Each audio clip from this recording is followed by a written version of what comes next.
The moon is beautiful, isn't it? Viewers, এই সেন্টেন্সটা শুনে কি মনে হচ্ছে? The moon is beautiful, isn't it? চাঁদটি খুবই সুন্দর, তাই নয় কি? আসলে এই সেন্টেন্সটির অর্থ কিন্তু এটি নয়।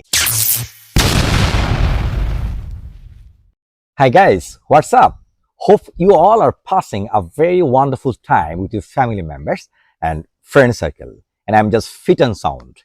Dear viewers, today I'm gonna tell you 3 important idiomatic expressions, that means idioms. Okay, so let's begin the video. The first idiomatic expression is what will be. What will be?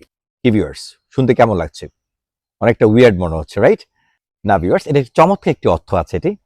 অর্থাৎ আমরা অনেক সময় বলি না যে যা ঘটার ঘটবে, যা হবার হবে, আমাদের কিচ্ছু করার নাই।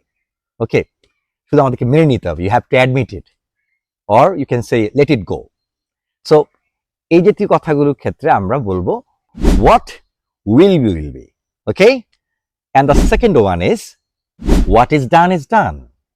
What is done is done. এটা অর্থটা আশা করি আপনি কিছুটা গেস করতে পেরেছেন। এটা অর্থ হচ্ছে যা হবার হয়েছে, এটাকে আমাদেরকে মেনে নিতে হবে। You just admit it. Okay, because there is no way. যা হবার হয়েছে, what is done is done. What is done is done, কিচ্ছু করার নেই। Okay, and the last one is, এই ইডিয়মেটিক এক্সপ্রেশনটি অনেক বেশি অ্যামেজিং, বিশেষ করে এটি আমাদের ইয়াংস্টারদের জন্য বা ইয়াং লাভার্সদের জন্য, ইংলিশ লাভার্স অর লাভার্সদের জন্য খুবই মজার একটি ইডিয়মেটিক এক্সপ্রেশন।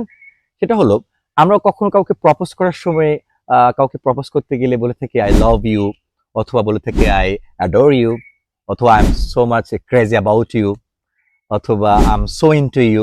আমরা এই সেন্টেন্সগুলো বলে থাকি কাউকে প্রপোজ করার সময়। এই জাতীয় সেন্টেন্সগুলো না বলে আমরা চাইলে এই এক্সপ্রেশনটা ব্যবহার করতে পারি, এবং সেটি হলো the moon is beautiful, isn't it? The moon is beautiful, isn't ইট? এটা একটু ফানি একটা ইডিয়মেটিক এক্সপ্রেশন। এই ইডিয়মেটিক এক্সপ্রেশনটা এসেছে জাপানিজ ফ্রেজ থেকে। এবং এটার মজাটা হলো, আপনি কাউকে প্রপোজ করছেন, আপনি তাকে ডিরেক্টলি বলতে পারছেন না, কেমন? সেক্ষেত্রে আপনি তার পাশে গিয়ে বা তার দিকে তাকিয়ে বা তাকে ইনডিরেক্টলি বলছেন the moon is beautiful, isn't ইট? আসলে আপনি তাকে ঘুরিয়ে পিছিয়ে এটাই বলতে যাচ্ছেন যে আপনি তাকে ভালোবাসেন, কিন্তু আপনি সরাসরি বলতে পারছেন আই লাভ ইউ, অথবা আই অ্যাডোর ইউ, অথবা I am so into you. না বলে আপনি বললেন the moon is beautiful, isn't it? So আপনি যখন এটা বলবেন, সে আলটিমেটলি বুঝে যাবে যে আপনি তাকে ভালোবাসেন। The moon is beautiful, isn't it?